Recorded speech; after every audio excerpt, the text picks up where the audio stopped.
Matahari hampir di atas kepala. Iskandari dan Rahmat Ismail baru memulai aktivitasnya di kawasan Penjaringan, Jakarta Utara. Saat warga Jakarta mulai sibuk, tak banyak yang dilakukan pasangan paruh baya yang biasa disapa Ibu Mega dan Pak Alex ini. Mega dan Alex tinggal di sebuah gubuk yang dibangun dengan bahan seadanya.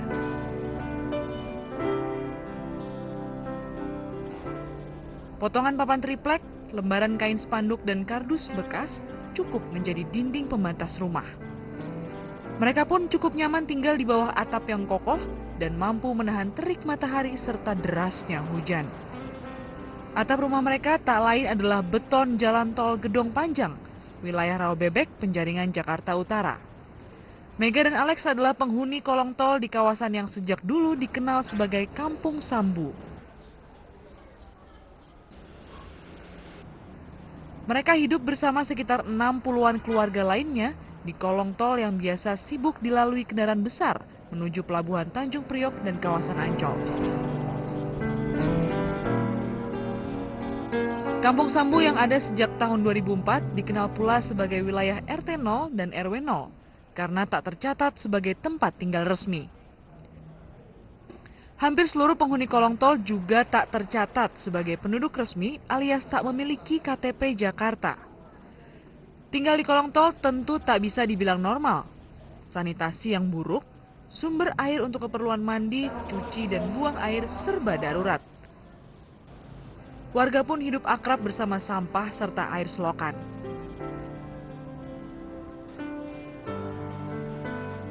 Namun bagi perempuan pendatang asal Solo ini, hidup di kolong tol jauh lebih baik daripada hidup menggelandang.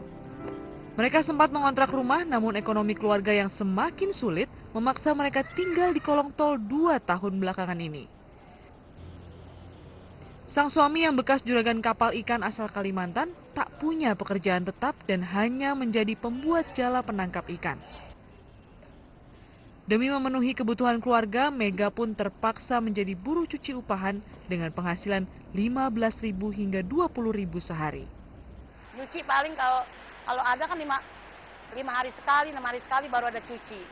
Jadi saya tuh sehari-harinya pusing, Kak. Dari 4 anak mereka hanya si bungsu Natalia yang tinggal bersama di kolong tol. Sementara 3 kakaknya memilih hidup mandiri.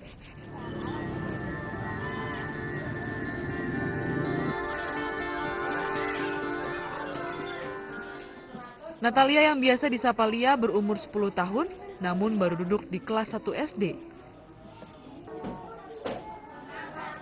Ketiadaan biaya membuat Lia terlambat mengenyam bangku pendidikan. Sekolah Lia hanya 200 meter dari tempat tinggalnya. Hidup di kolong jalan tol ternyata menjadi beban tersendiri bocah perempuan ini. Malu lah. Teman-teman Lia pada punya rumah, Lia doang tinggal di kolong. Capek. Lia kadang-kadang kalau digusur capek, Lia beres-beresin, ada kantip.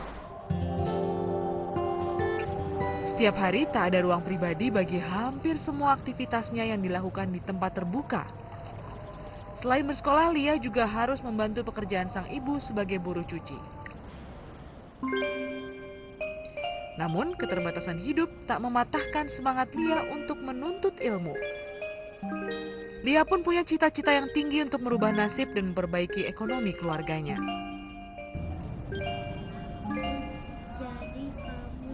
Lia kalau udah besar, Lia pengen jadi dokter.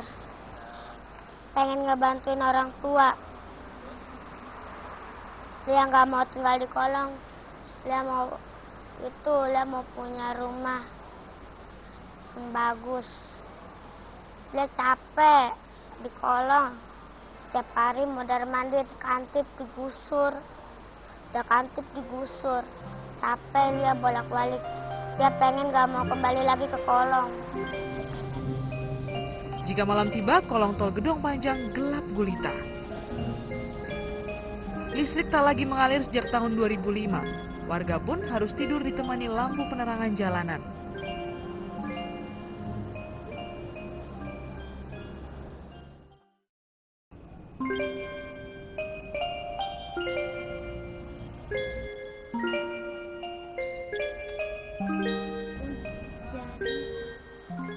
kalau udah besar Lia pengen jadi dokter.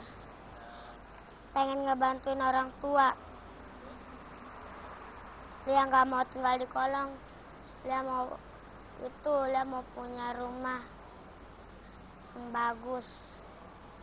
Lia capek di kolong. Setiap hari mondar-mandir, kantip digusur. Udah kantip digusur. Capek Lia bolak-balik. Lia pengen nggak mau kembali lagi ke kolong.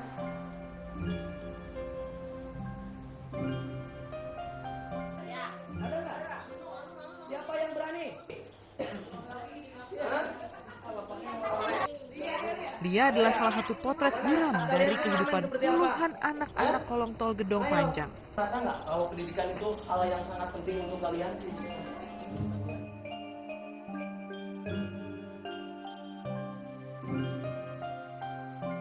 Sebagian dari mereka sebelumnya menyandang predikat anak jalanan. Tak bersekolah dan memilih menjadi pengemis atau pengamen di sudut-sudut jalan ibu kota. Mereka kerap menjadi korban eksploitasi keluarga sebagai pencari nafkah. Tuh, tadi dengar banyak pendukanya. 2 tahun terakhir sisi gelap anak-anak kolong tol Gedong Panjang mulai ditinggalkan. Itu hal yang sangat penting.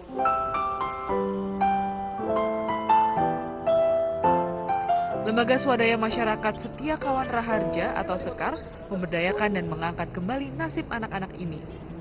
Program pendidikan dan rumah singgah membuat anak-anak ini bisa kembali bersekolah secara gratis dan mengenal kembali fungsi sebuah keluarga.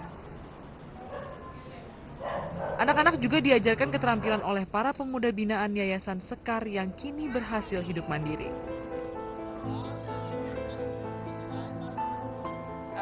Masalah utama adalah ketika kesadaran orang tua rendah. Jadi mereka seakan-akan menganggap bahwa anak itu sebagai aset mereka pekerjakan anak, suruh ngamen dan sebagainya, dan bisa mendatangkan penghasilan orang tua. Pendekatan ke orang tua lebih kepada hak-hak anak, apa sih hak-hak anak, pendidikan dan sebagainya, terus kesadaran siapa sih yang bertugas mencari duit dan sebagainya kan. Sementara pihak pemerintah melalui Kementerian Sosial ikut membantu memberikan dana tabungan sebesar 1,5 juta rupiah per tahun untuk setiap anak kurang mampu dan menempatkan para pekerja sosial sebagai pendamping. Upaya pemerintah ini memang tak seberapa untuk bisa merubah nasib sekitar 8.000 anak kurang mampu dari keterpurukan. Keberpihakan Kementerian Sosial untuk ini selain menangani permasalahan sosial yang tadi yang terregister, yang punya KTP dan kartu keluarga, tapi juga kita harus berpihak kepada mereka yang tanpa catatan kependudukan gitu ya. Kalau dibiarkan ini akan menjadi masalah besar gitu ya ke depan.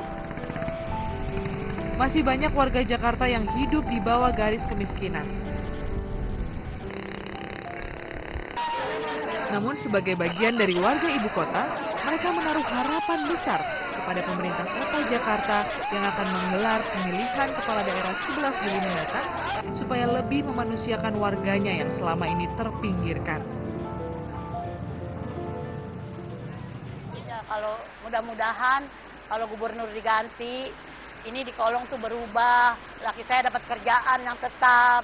Saya pindah dari kolong, mau saya itu Kak. Saya jadi punya tempat yang layak lah, yang enak gitu. Saya maunya itu Kak. Pernyataan Bu Mega bisa jadi mewakili perasaan jutaan warga Jakarta lainnya. Semoga saja para calon pemimpin kota Jakarta ini mau mendengar serta memberikan bukti yang nyata bagi sebuah perbaikan dan bukan hanya sekedar mengumbar janji. Windy Indriani, Dul Hadi, dan Dono Prayogo melaporkan.